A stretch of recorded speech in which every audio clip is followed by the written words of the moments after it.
Howdy y'all, this is Grant Biden with Uptown 101. This is my channel, Best Houston Apartments. Hey, so we're at the Revl Heights. We just saw the gym, and wow, it's two parts. Well, now we're about to go see the pool. So let's step into that pool. It's right over here. And let's take a look right now. So it's over here. We're gonna really enjoy taking a look at it. It's beautiful. This is what it looks like. So you can see it's a really pretty area over here. And so this is basically about a 10-story building. It's like a mini high-rise, and we're on the 4th floor. So this is where the pool is. It's very private.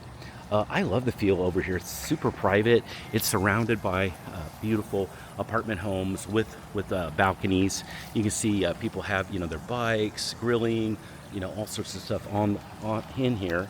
And then you've got the pool itself. The pool itself is really cool. It's curved. It's fun. You can see there's a lot of chairs out here. There is a grilling station that's over there. So there's actually another one over there.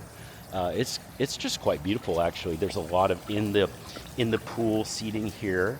I love these circular couches. These are so fun. So there's a couple of those.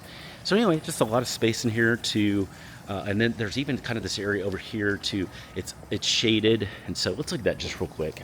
Shaded area over here. Okay, so shaded. It's got some seating over here, and then even more grilling stations. Wow, this is pretty cool. Pretty fit. There's a lot of stuff here. So really big pool, nice size. It looks like it'd be fun to be here. Just fun to relax. If you got any questions about anything you're seeing, send me the text. Just use the number below.